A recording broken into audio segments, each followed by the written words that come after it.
सुप्रभात बच्चों, आज के इस वीडियो में हम पाठ कीचड़ के काव्य का प्रश्नोत्तर कार्य करेंगे, प्रश्नोत्तरों की चर्चा करेंगे। तो आइए शुरू करते हैं पाठ्य पुस्तक के प्रश्नोत्तरों की चर्चा। पहला प्रश्न है, प्रश्न अभ्यास में पहला प्रश्न है मौखिक प्रश्न। निम्नलिखित प्रश्नों के उत्तर 1-2 पंक्तियों में दीजिए। पहला प्रश्न है, रंग की शोभा ने क्या कर दिया? रंग की शोभा ने क्या कर दिया?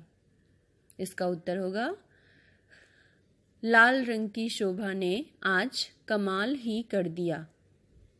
दूसरा प्रश्न है, बादल किसकी तरह हो गए थे? इसका उत्तर है, बादल श्वेत पूनी जैसे हो गए थे। बच्चों, पूनी का अर्थ होता है धुनी हुई रुई की बड़ी बत्ती, जो सूत काटने के लिए बनाई जाती है। तीसरा प्रश्न है, लोग किन किन चीजों का वर्णन करते हैं? लोग आकाश, पृथ्वी तथा जलाशयों का वर्णन करते हैं। कीचड़ से क्या होता है?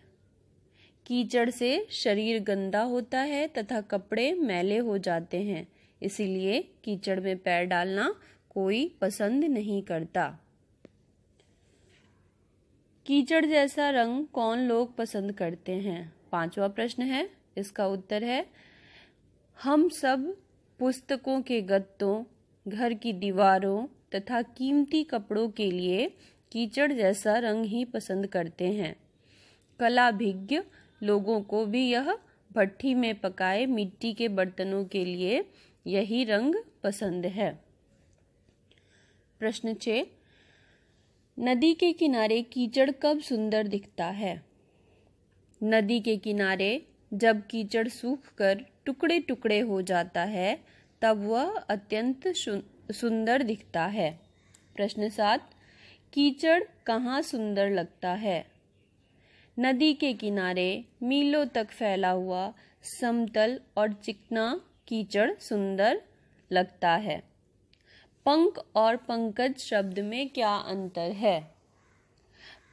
इसका उत्तर है, पंख का अर्थ है कीचड़ तथा पंकज का अर्थ है कीचड़ से जन्म, अर्थात कीचड़ से जन्मा या कीचड़ में उत्पन्न, अर्थात कमल। अब लिखित प्रश्नों पे आते हैं।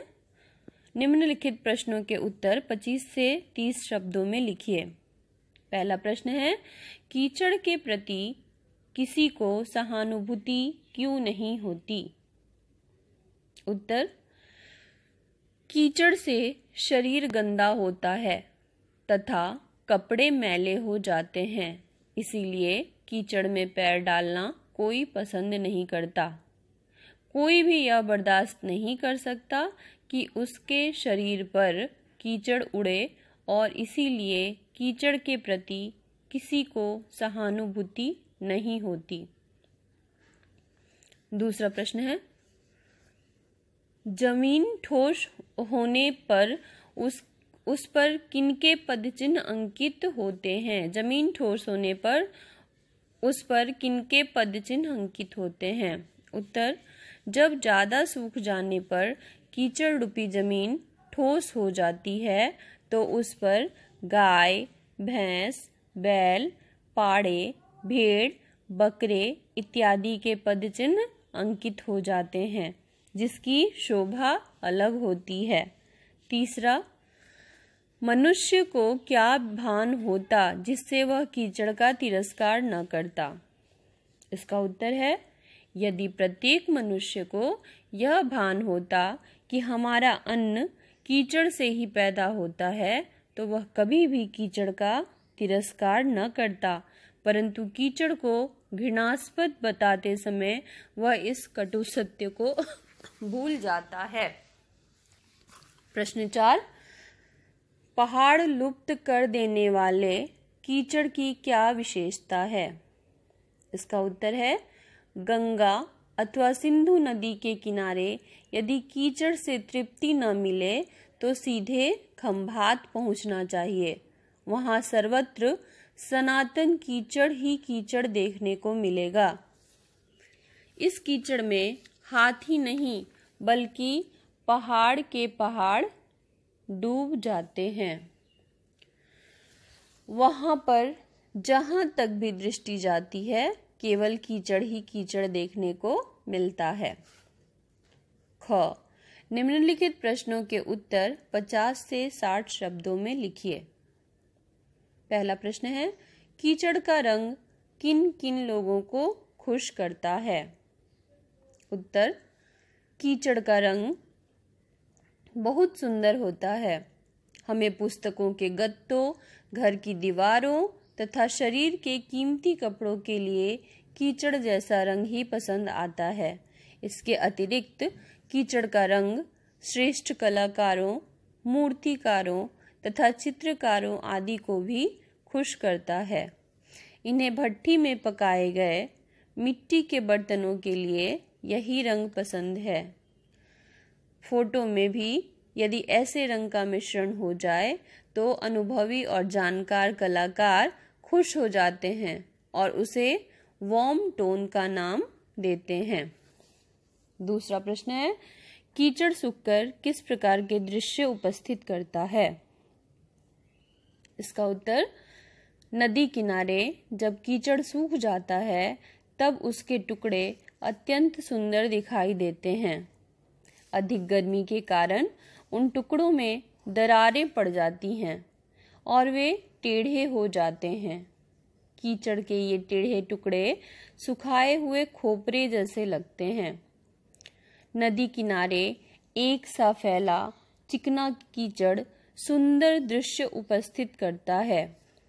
इसकी सतह के कुछ सूख जाने पर बगुले तथा अन्य पक्षियों के पदचिन्ह भी कम लुभावने नहीं होते।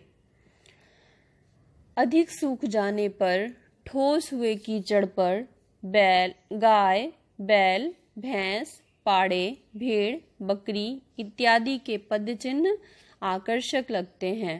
इसी पर जब दो मस्त पाड़े लड़ते हैं तो ऐसा लगता है मानो इस पर महिष कुल का महाभारत अंकित हो गया है। तीसरा प्रश्न है, सूखे हुए कीचड़ का सौंदर्य किन स्थानों पर दिखाई देता है? उत्तर, सूखे हुए कीचड़ का सौंदर्य अधिकतर नदी के किनारे दिखाई देता है। नदी के किनारे दूर दूर तक फैला कीचड़ कम आकर्षक नहीं होता। कीचड़ के सूख जाने पर उसके टुकड़े हो जाते हैं, तब वे और भी सुंदर दिखाई देते हैं। जब अधिक गर्मी से उन टुकड़ों में दरारें पड़ जाती हैं तथा वे टेढ़े हो जाते हैं तो वे सुखाए हुए खोपरे जैसे दिखाई देते हैं। चौथा प्रश्न है, कवियों की धारणा को लेखक ने युक्ति शून्य क्यों कहा है? युक्ति शून्य यानी तर्क शून्य, विचारहीन। इसका उत्तर होगा, लेखक ने कवियों की धारणा को युक्ति शून्य कहा है क्योंकि वे बाहरी सुंदरता पर अधिक ध्यान देते हैं परंतु आंतरिक सुंदरता तथा उपयोगिता को भुला देते हैं। वे कमल को सम्मान देते हैं परंतु कीचड़ का तिरस्कार करते हैं। इस प्रकार वे केवल बाह्य सौंदर्य को ही महत्व देते हैं। सौंदर्य को उत्पन्न करने वाले तत्वों को उचित स्थान और सम्मान प्रदान करना कवियों की कल्पना से परे है। प्रश्न ग, निम्नलिखित का आशय स्पष्ट कीजिए। पहला, नदी किनारे अंकित पद चिन्ह और सिंगों के चिन्हों से मानो महिष कुल के भारतीय युद्ध का पूरा इतिहास ही इस कर्दम लेख में लिखा हो ऐसा भास होता है। महिष कुल यानी भैंसों का परिवार, कर्दम यानी कीचड़। इसका उत्तर होगा, इन पंक्तियों से कवि यह कहना चाहते हैं कि जब नदी किनारे फैला कीचड़ सूख कर ठोस हो जाता है और उस पर मदमस्त पाड़े अपनी सींगों से कीचड़ को रौंदते हुए आपस में लड़ते हैं, तो उस कीचड़ में उनके पैरों तथा सींगों के चिन्ह अंकित हो जाते हैं। सूखे कीचड़ में अंकित ये चिन्ह मानो महिषकुल के भारतीय युद्ध के इतिहास का जीवंत दृश्य उपस्थित कर देते हैं। ऐसा प्रतीत होता है कि उस युद्ध का संपूर्ण इतिहास उस ठोस कीचड़ में अंकित हो गया हो। दूसरा, आप वासुदेव की पूजा करते हैं, इसीलिए वसुदेव को तो नहीं पूजते। हीरे का भारी मूल्य देते हैं किंतु कोयले या पत्थर का नहीं देते, और मोती को कंठ में बांधकर फिरते हैं किंतु उसकी मातुश्री को गले में नहीं बांधते। कम से कम इस विषय पर कवियों के साथ तो चर्चा न ही करना उत्तम। इसका उत्तर है, इन तथ्यों का उदाहरण देते हुए लेखक ने कवियों की तर्क शून्य धारणा को व्यक्त किया है।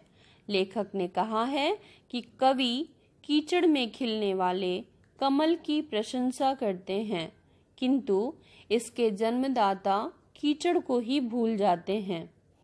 कवियों के अनुसार किसी चीज की प्रशंसा करने तथा उसे स्वीकार करने के लिए उससे जुड़ी हर चीज को स्वीकार करना आवश्यक नहीं है। कवि यह तर्क दे सकते हैं कि लोग वसुदेव अर्थात श्री कृष्ण की पूजा करते हैं परंतु उनके पिता वसुदेव को नहीं पूजते। इसी प्रकार हम हीरे को मूल्यवान समझते हैं परंतु उसके जन्मदाता कोयले अथवा पत्थर की प्रशंसा नहीं करते। मोती को भी हम गले में धारण करते हैं परंतु सीप को नहीं। लेखक कहते हैं कि कवियों के साथ इस विषय में बहस न करना ही अच्छा है। प्रश्न अभ्यास, निम्नलिखित शब्दों के 3-3 पर्यायवाची शब्द लिखिए। पहला है जलाशय। इसके 3 पर्यायवाची शब्द हैं सरोवर, तालाब, तड़ाग। सिंधु, समुद्र, सागर, रत्नाकर।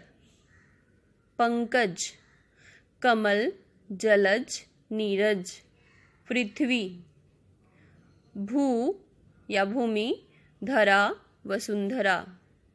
आकाश, व्योम, नभ, अंबर। निम्नलिखित वाक्यों में कारकों को रेखांकित कर उनके नाम भी लिखिए।